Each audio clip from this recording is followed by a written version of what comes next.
Esto es Palabra de Rudolf Steiner. Rudolf Steiner. Un espacio inspirado en la vida, obra y legado del fundador de la antroposofía. Un camino de conocimiento que conduce lo espiritual del ser humano a lo espiritual del universo. Palabra de Rudolf Steiner.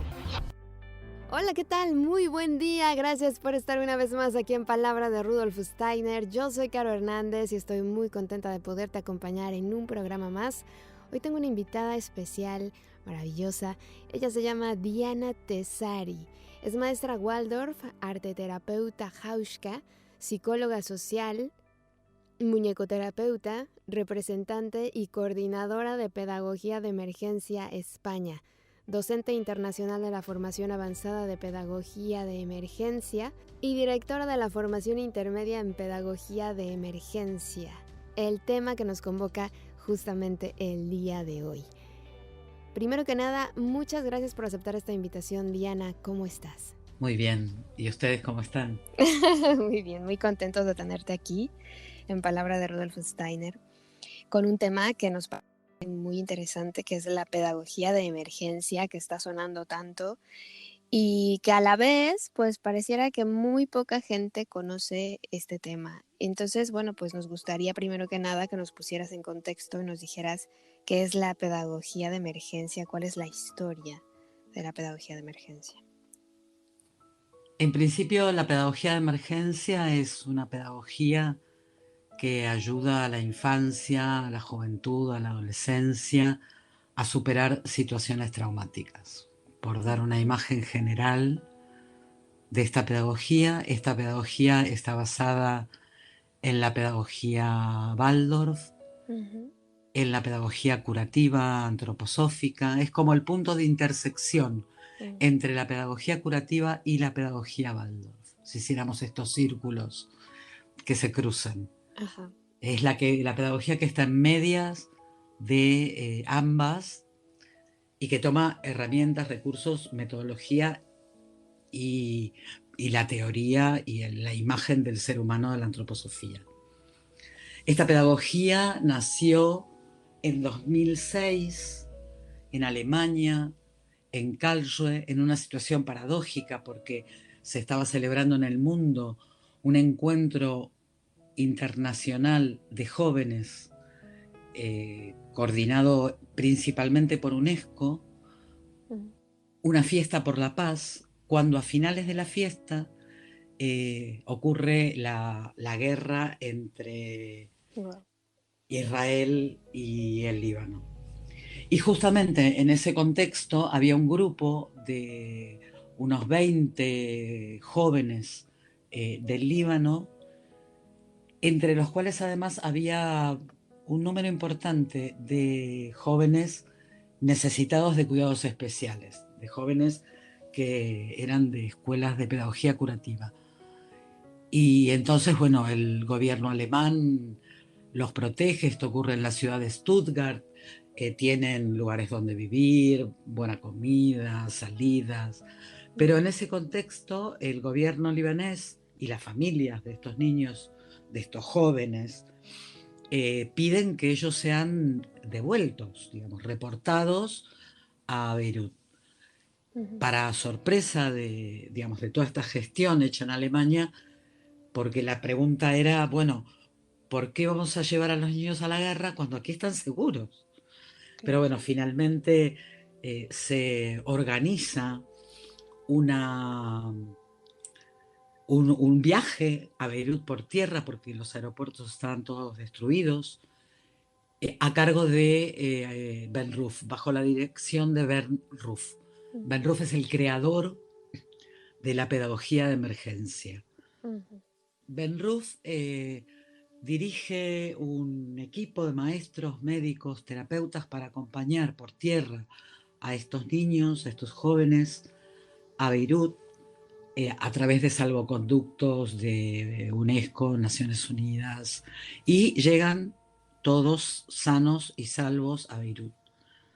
Él comenta que todo hubiese quedado ahí si no hubiese sido porque, después de las condecoraciones y los discursos, él pide ir a una escuela Waldorf de Beirut, que era un campo de refugiados.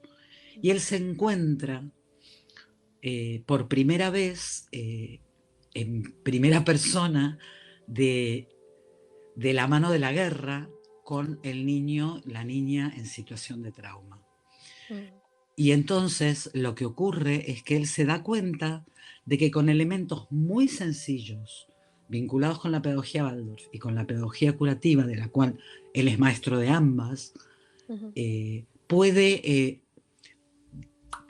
traer de vuelta, digamos, puede volver a que los niños y las niñas estén presentes en su propia vida, porque una de las características de la situación traumática es que hay una disociación entre todo lo que es el mundo anímico y el cuerpo físico, ¿no?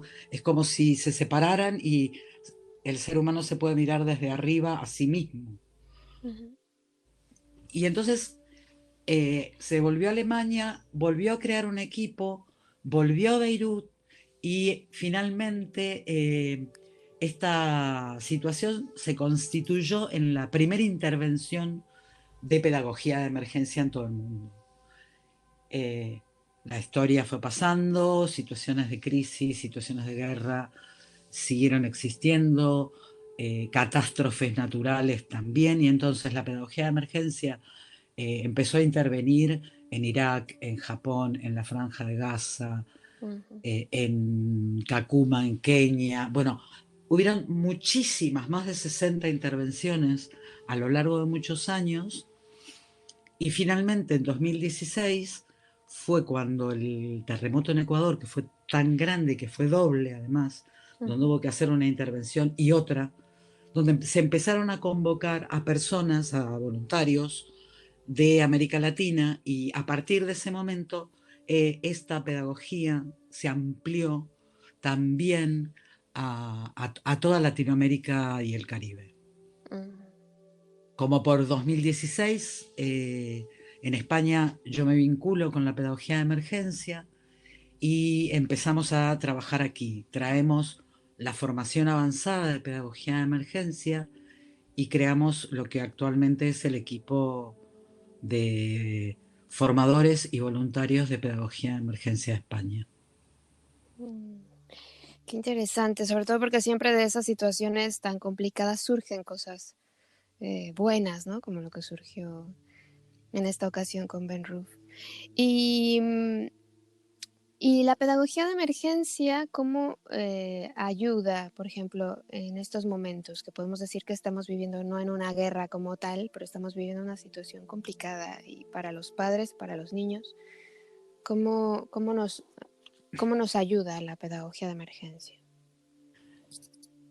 En estos tiempos yo creo que es bueno situar qué es un trauma, para poder pensar luego en esta situación concreta de pandemia.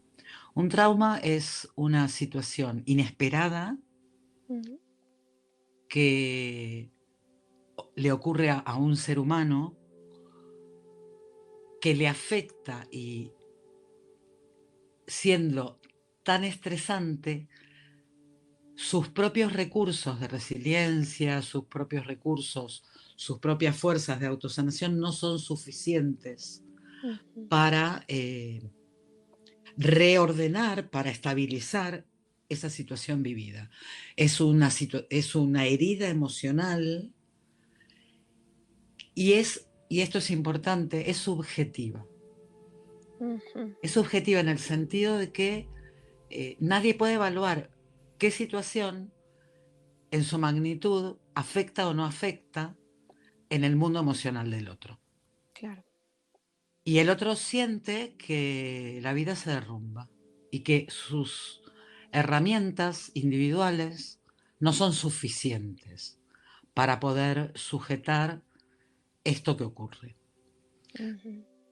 Esto ocurre a nivel individual y a nivel social.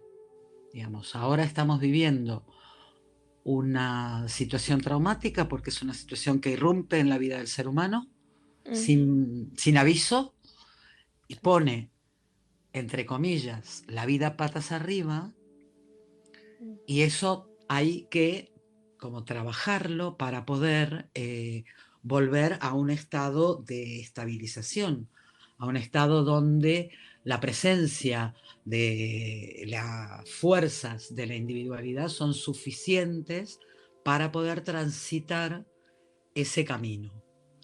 De la mano de esto, digamos, las situaciones traumáticas presentan un quiebre en la propia biografía.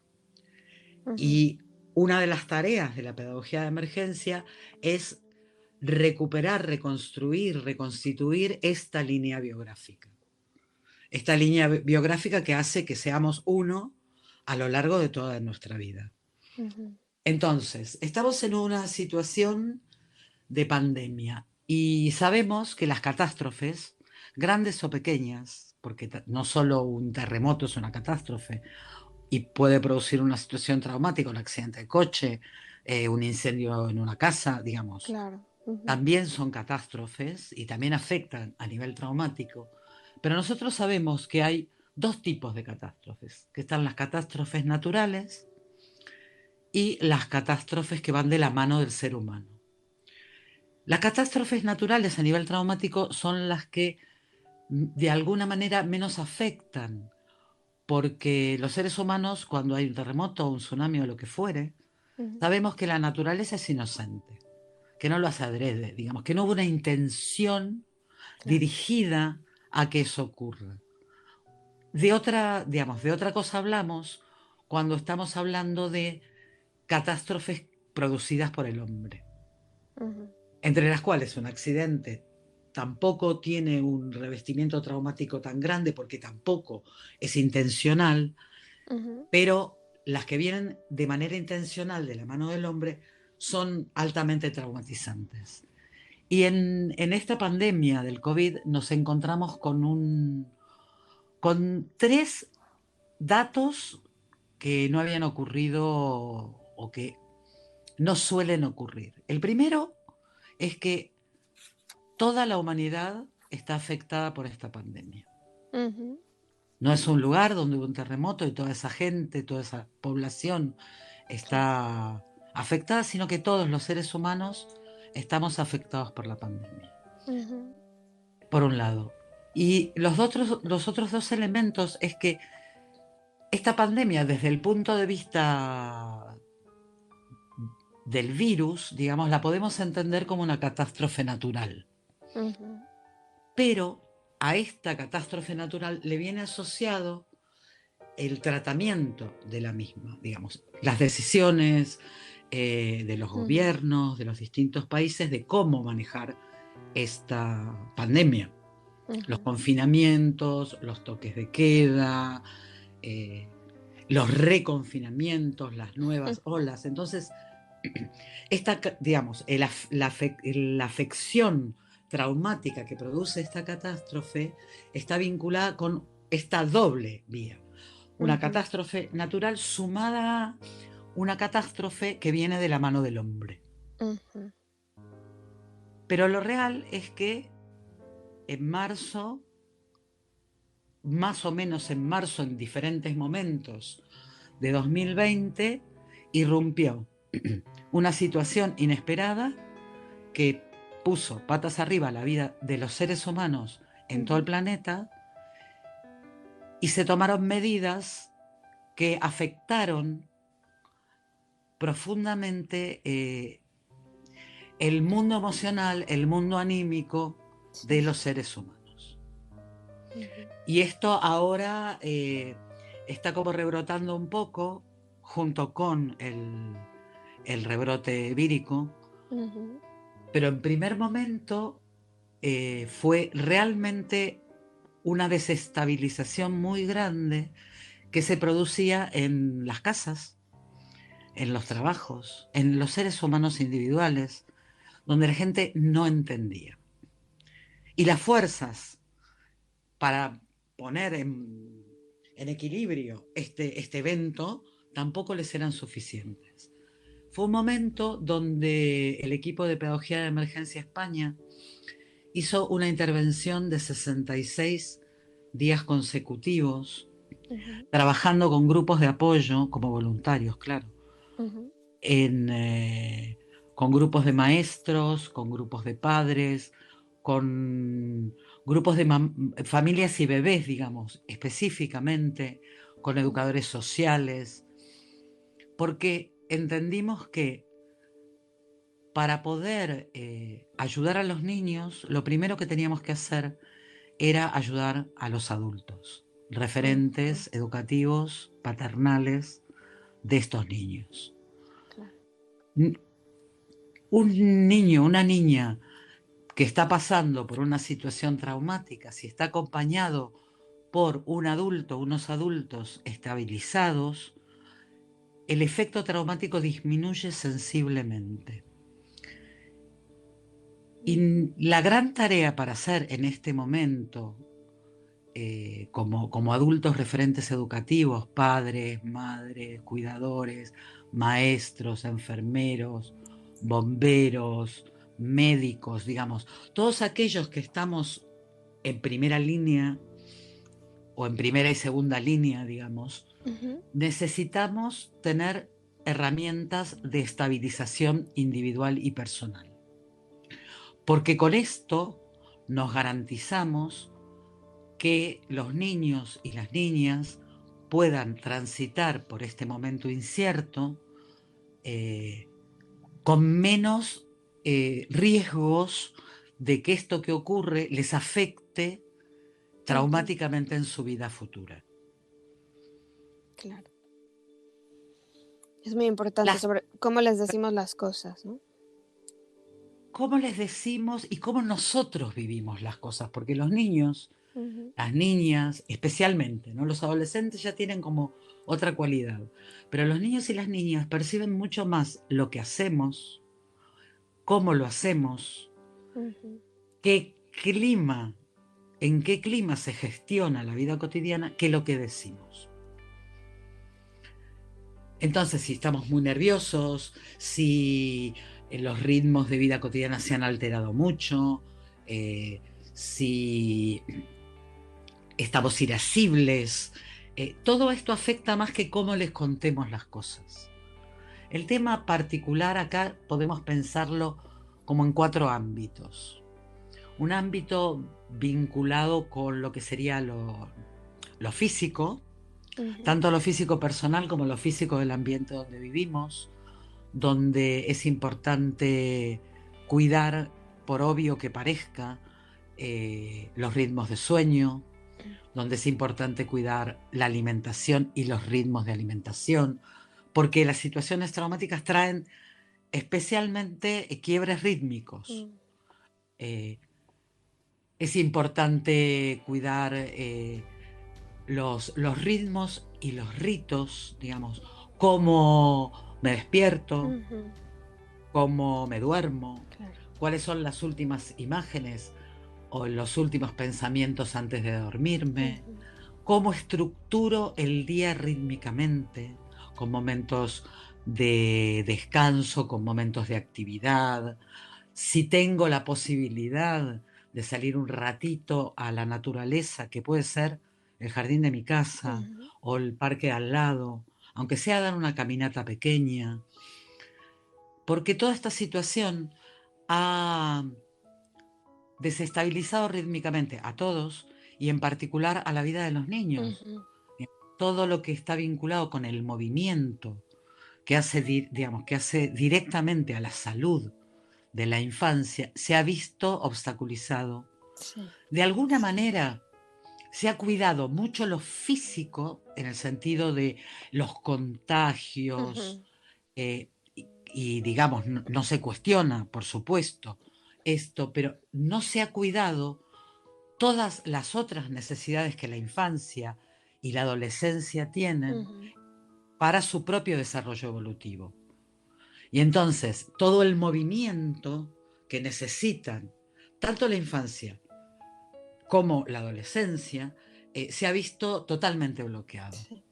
Y entonces, a veces decimos, ¿no?, cuando nos reunimos con padres o con maestros, que necesitamos como recomponer nuestras casas y a lo mejor que el salón de nuestras casas sea un espacio donde los niños se puedan mover, donde se puedan subir, puedan bajar, puedan trepar, al mismo tiempo que como adultos cuidar nuestros propios ámbitos, tanto físicos como rítmicos, como anímicos, en el sentido de tener un ratito para nosotros, para cosas que sabemos que nos hacen bien, para tener una lectura de algo interesante y que nos alimente, digamos, buscar alimentar todas las organizaciones vitales del ser humano, la organización física,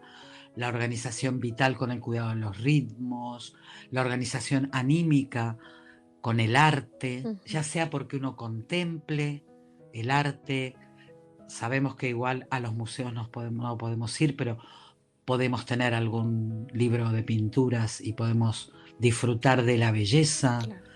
Ya sea con el arte igual en lo más pequeño, ¿no? Donde podemos tener nuestro lugar donde vivimos muy bonito. Y también con estas fuerzas más vinculadas con la individualidad, más vinculadas con la organización del yo, donde podemos tener momentos de meditar sobre alguna idea, sobre algún texto, sobre algún mantra, dependiendo de cuál sea el camino de cada uno. Y cultivar la comunidad. Cultivar la comunidad porque esta pandemia ha atacado algo que es vital en los seres humanos, que es el encuentro con el otro. Ya sea porque estamos confinados, ya sea porque, por ejemplo, hoy mismo aquí en España no podemos, por lo menos en la Comunidad de Madrid donde yo estoy, no podemos encontrarnos más que con la gente con la que convivimos, aunque podamos ir a trabajar, pero no podemos juntarnos con un amigo. Claro.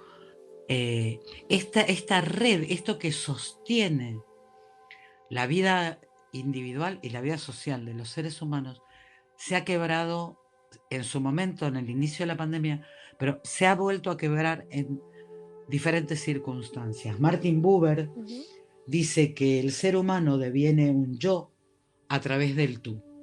Digamos que es en el encuentro con el otro donde el yo del ser humano se desarrolla. Por eso es importante esta creación de redes. Claro. En la medida de lo posible, cuidando las normas sanitarias, las normas de seguridad, pero encontrar caminos de encuentros con el otro.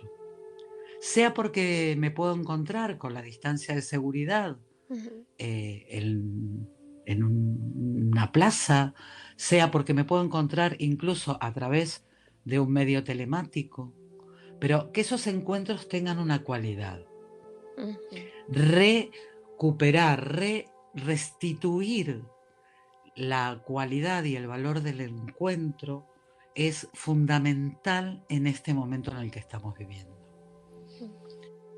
Y también saber que, sobre todo en el tema de la infancia y en el tema de la adolescencia, el tema de la mascarilla también produce situaciones de inseguridad y situaciones de incertidumbre.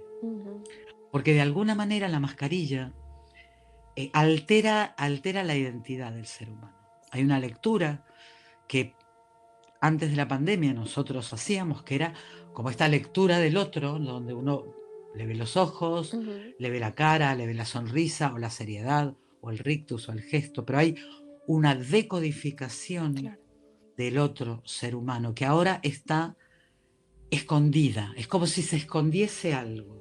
Y eso, especialmente a los niños, les produce ansiedad, junto con el hecho de no tocarse a sí mismo, más allá de no tener esa posibilidad de encuentro físico con el otro, también se ha creado este miedo y este peligro de tocarnos. Todas esas situaciones afectan profundamente porque el correlato que tenemos es: no estoy seguro ni siquiera de mí mismo.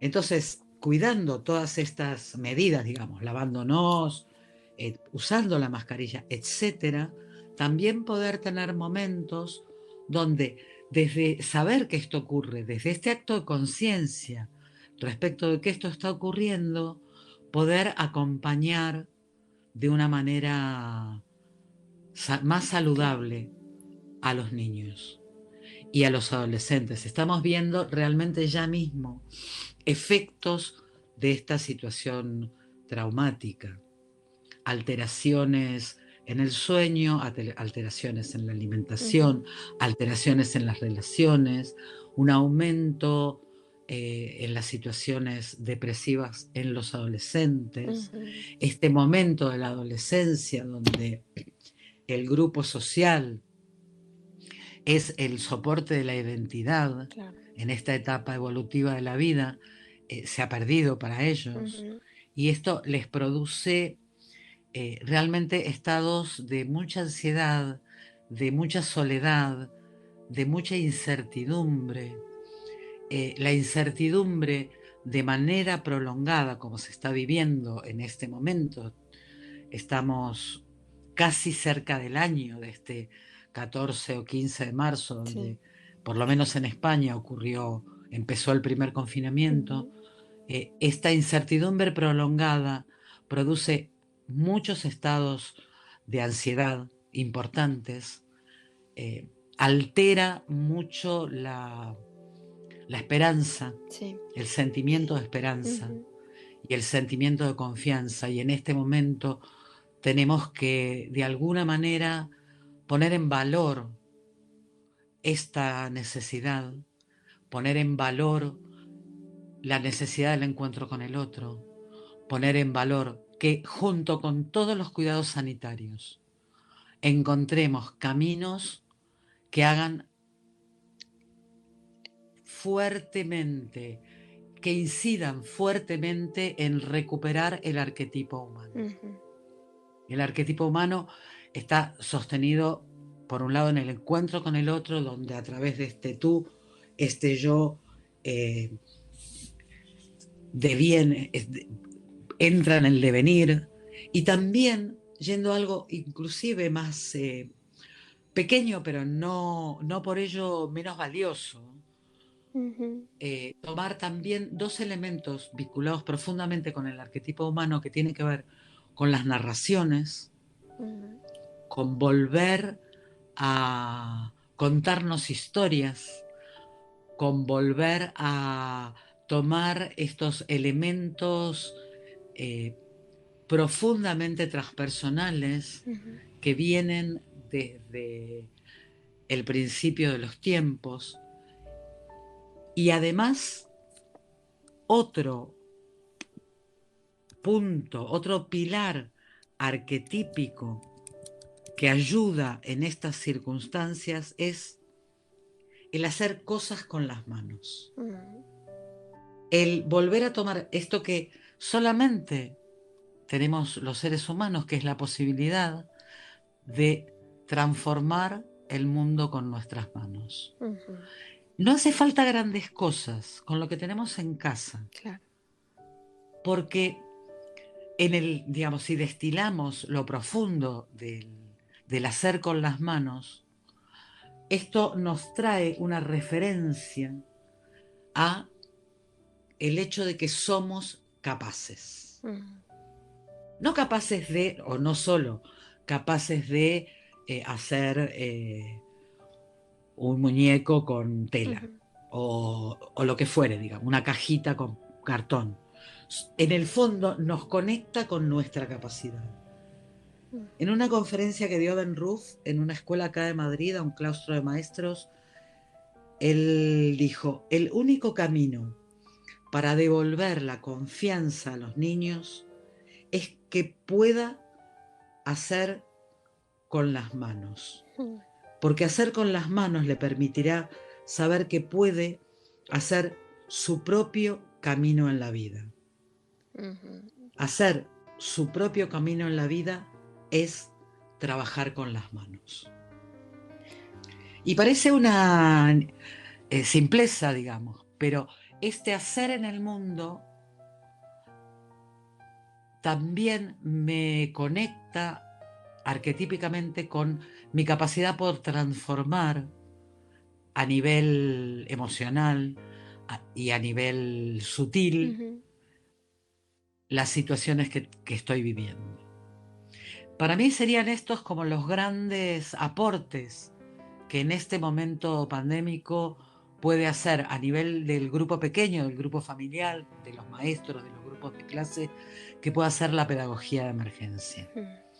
Estamos en emergencia, pero podemos, con estos elementos básicos vinculados con la vida cotidiana y con estos 4 aspectos de la organización del ser humano, el aspecto físico, el vital, el emocional y la organización individual o de este yo, cuidándolos y trabajando y alimentándolos, podemos realmente hacer la diferencia en nosotros mismos y en los otros en este momento pandémico. En realidad, muchas veces cuando trabajamos en intervenciones en catástrofes de estas muy, muy grandes, digamos, no es que esta no la sea, sabemos que la diferencia la hace el ser humano. Y yo creo que como todos somos humanos, todos podemos hacer la diferencia. Claro, desde nuestras trincheras, ¿no? Desde nuestro propio ser, desde el cuidado de nosotros mismos, hasta expandir de manera cotidiana a nuestro entorno más próximo, hasta poder acompañar si vemos a otro que está muy asustado o muy angustiado, desestabilizado, proveerle de estas estrategias. Yo creo que en este momento nosotros, desde lo individual, no digo individualmente, sino desde nuestra individualidad, expandiendo estas herramientas, estas dinámicas, este trabajo con lo profundo del ser humano, podemos hacer la diferencia. Claro. Y trabajar todos en emergencia. Sí, porque lo más fácil siempre es como cuando alguien te cuenta que está preocupado, que está asustado, que lo está pasando mal, ¿no? A lo mejor tiene una ansiedad ya y que no sabe cómo salir de ella, pues lo más común que hacemos es decirle, sí, es que está terrible, porque mira, y ahora van a hacer esto y se va a poner peor, ¿sabes? O sea, la tendencia siempre es a poner las cosas peor, entonces dejas al otro pues ya en el suelo, porque ya si ya tenía poquita energía, ya lo terminaste de tumbar. Y yo creo que aquí nosotros podríamos decir, bueno, ¿cómo puedo cambiarle un poquito la vida, ¿no? al que está enfrente de mí? ¿De qué manera puedo aportarle algo a su realidad para que esté mejor? Y él, a su vez, impacte a los que están a su alrededor, sean hijos, alumnos, lo que sea, porque esto es como algo que se contagia. Es así. El trauma, por un lado, es contagioso en sí mismo. Digamos, uno desde la situación traumática, en este aislamiento que produce la situación traumática puede contagiar, pero también, tal como tú dices, desde una actitud más resiliente, desde una actitud más proactiva, también contagia. Pero no solo contagia al otro, sino que cuando uno se pone en camino, ¿no? Y se reconoce como un actor social, Claro. El ver que esa acción que dirigió hacia el otro produce una transformación, aunque más no sea una sonrisa, eso también alimenta esta fuerza de resiliencia que uno puede poner al servicio de los demás. Aquí la gran tarea, el trauma tiene 4 fases. Y en las 2 primeras, la primera es el shock, el momento donde ocurre, dura minutos, horas, un día. Y la segunda es una reacción vinculada con el momento posterior al shock, una reacción postraumática que suele ser muy aparatosa en los síntomas. no deja de ser una reacción normal frente a un evento anormal. Tenemos que saber que las reacciones que tenemos como seres humanos frente a esta crisis, a esta pandemia, son normales. Que lo que es anormal es el evento. Claro. Ya entrar en esa conciencia produce, por lo menos en nuestra experiencia, en el trabajo con grupos, con equipos que hemos trabajado con cientos de personas, ya esa conciencia produce interiormente un cambio de mirada. Sí. Y saber que las dos primeras fases son en salud. A pesar de lo aparatoso de la sintomatología, tenemos que saber que es un esfuerzo, a lo mejor fallido, que hacemos para recuperar la estabilidad y la salud. Y esto es lo que es importante alimentar. Como en este cuento de los dos lobos, el lobo del odio, de la ira, y el lobo de la bondad, del encuentro. Y este niño que le pregunta a su abuelo, que le cuenta este cuento, dice, ¿y cuál de los lobos ganará? Y el abuelo le dice, aquel al que tú alimentes. Claro. Y yo creo que es esto, digamos, que con estas herramientas que en mayor o menor medida disponemos como seres humanos, crear estos ámbitos salutíferos, cálidos, envolventes, donde yo me encuentro contigo, donde tú te hago lugar y tú te encuentras conmigo, donde el ser humano haga la diferencia. Yo aquí a veces pienso que lo más complicado es darse cuenta de que a lo mejor necesito, o de que ya estoy en ese momento del trauma, ¿no? O quizá estoy mal, pero a veces siento que la gente está pasándolo mal y no lo ven, no lo reconocen. O sea, ellos piensan que es algo que, no sé, que están enfermos o porque tienen un mal día, pero como que no reconocen que algo está fallando y que tienen que corregirlo o superarlo o trabajarlo. Hay preguntas que ayudan para hacerse cada quien a sí mismo y no para contestarle a nadie. ¿Duermo bien? ¿Duermo la cantidad de horas que necesito? ¿Me despierto en la mitad de la noche asustado? ¿Mantengo mis ritmos de comida? ¿Mi alimentación es la misma que antes o se ha transformado significativamente? ¿Cómo es el lugar donde como? ¿Es bonito? ¿Tengo un tiempo? ¿Tengo un ratito para escuchar una música que me guste?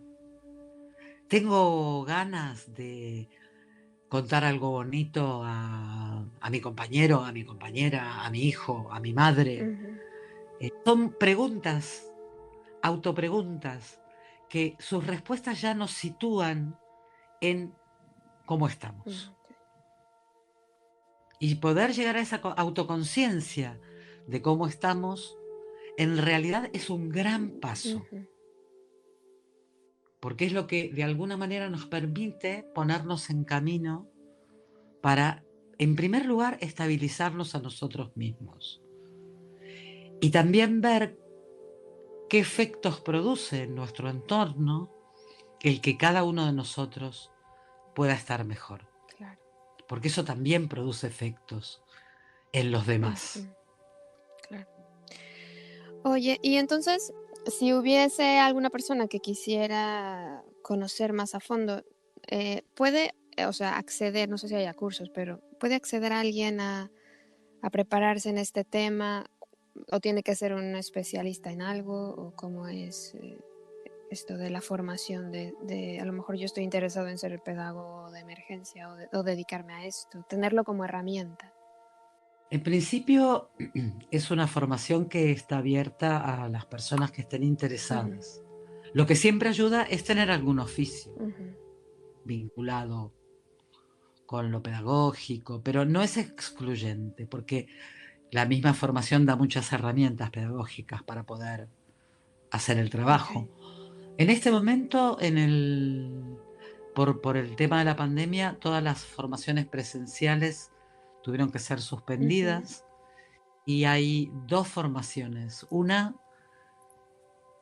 que está organizada por la Red Iberoamericana y Caribeña de Pedagogía de Emergencia y está destinada a personas que ya habían empezado la formación. Quiere decir que ya habían hecho por lo menos un módulo de la formación de Pedagogía de Emergencia.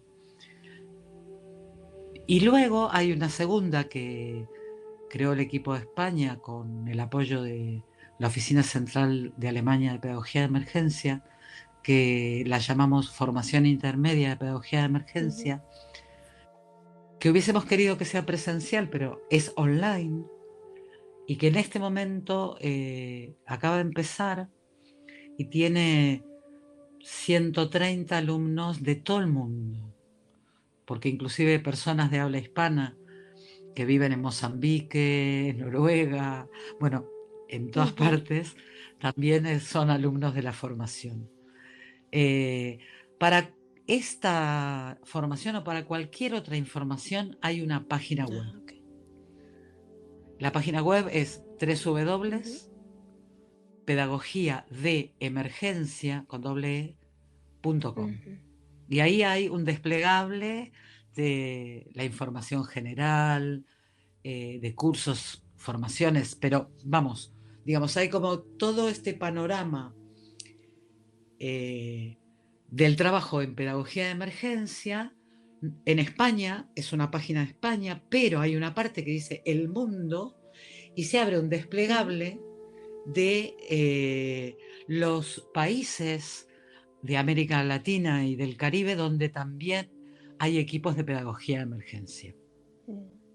Quiere decir, y hay contactos, un correo electrónico, un teléfono, donde la gente puede acercarse incluso de manera más personal, digamos, escribir a que alguien te conteste. Muy bien. En este momento, esta red, que fue una creación que ocurrió en el principio de la pandemia, ha cobrado así un calor y una fuerza muy importante en todos los países que hablamos el castellano. Y creo que es un regalo para todos tener, digamos, todos estos referentes en los lugares donde uno vive. Y hay que aprovecharlo, ¿no? Yo creo que sí. Así que bueno, a través de la página de España, de esta www.pedagogiadeemergencia.com, pueden acceder a contactos de toda América Latina y el Caribe, y aquellos países que tienen página web en Latinoamérica, directamente te lleva al link de su propia página. Yo creo que con esto podemos hacer como un barrido, por lo menos a todo este lado del planeta. Pues suena muy interesante, una gran herramienta, y pues todo esto que has dicho, la verdad es que me parece súper importante. Siempre se ha dicho que los ritmos en la vida de los niños son clave para su bienestar, y pues aquí lo has reforzado una vez más, y yo creo que no hay que olvidarlo, ¿no? Hay que sabernos nosotros cuidar para que podamos cuidar a los pequeñitos. El ritmo es vida. Y si vemos cualquier organismo vivo, el ritmo define la organización vital. En una planta, en un insecto, en un animalito y en un ser humano. Eso hace al principio de la vida. Cuidar los ritmos es cuidar la vida. Claro. Son importantes. Hay que recordarlo, por favor, porque luego se nos olvida y es muy bonito. Yo que tengo una pequeñita de 5 años, siempre hacemos lo mismo antes de dormir. Entonces, aunque a veces a los niños les cuesta dormir porque no quieren acabar el día nunca y quieren jugar y jugar, llega un momento en el que, bueno, la hora del cuento, la hora de la canción y ya, ¿no? Dormirse. Entonces, bueno, yo creo que sí, que que hay que cuidar esa parte. Así que muchísimas gracias, Diana, por estar hoy con nosotros y compartirnos todo esto, y ojalá pues a la gente le sea de mucha utilidad. Muchas gracias, Caro.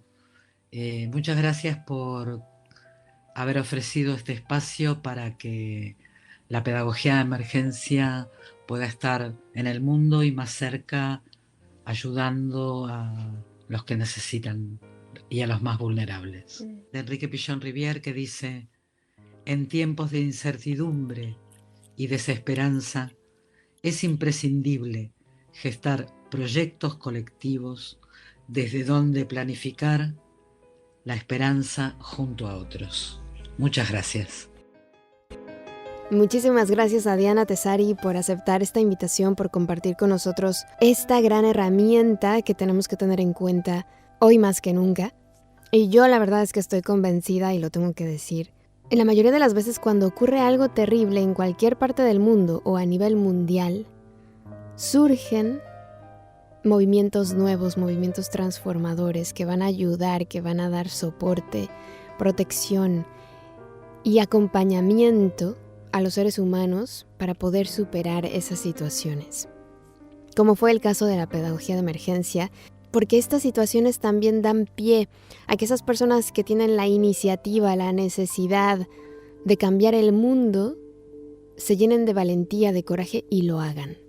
Y todos tenemos esa gran capacidad de cambiar el mundo, todos tenemos ese potencial para dar a este mundo herramientas y ayudarnos entre todos. Yo creo que eso que ha dicho Diana es muy importante. Hay que recordar que en estos momentos que estamos viviendo tanto miedo, tanta angustia, tanta incertidumbre, recordemos que nos tenemos los unos a los otros. No hay que aislarnos, hay que reunirnos, hay que encontrarnos, hay que compartir y sobre todo hay que ser valientes, porque lo más fácil, y lo digo muy convencida, es tener miedo.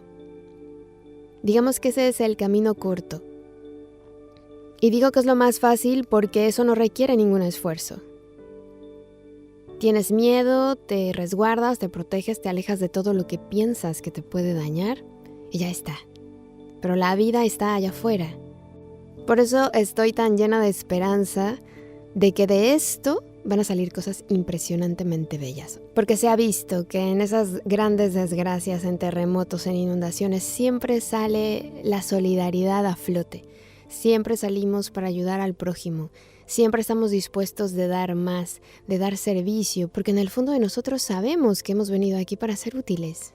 Porque nos gusta, lo necesitamos, nos gusta ayudar, nos gusta dar. Otra cosa es que nos demos permiso de hacerlo. Así que por mi parte ha sido todo. Espero de verdad que te haya gustado mucho todo esto que acabamos de escuchar. Y te recuerdo que estamos en contacto a través de nuestras redes sociales, en Facebook, en YouTube y en Instagram. Estamos como Palabra de Rudolf Steiner, y también nos puedes encontrar en nuestra página web palabraderudolfsteiner.com. Yo soy Caro Hernández y como siempre te deseo que el sol brille mucho tiempo sobre ti, que el amor te rodee siempre y que la luz que mora en ti guíe tus pasos. Si así debe ser, nos escuchamos el próximo miércoles y mientras tanto te dejo disfrutando de la mejor compañía aquí en Mantra 91.9 FM. Yo soy Caro Hernández. Hasta la próxima. Escuchaste Palabra de Rudolf Steiner. Rudolf Steiner. Un espacio inspirado en la vida, obra y legado del fundador de la antroposofía. Un camino de conocimiento que conduce lo espiritual del ser humano a lo espiritual del universo. Palabra de Rudolf Steiner.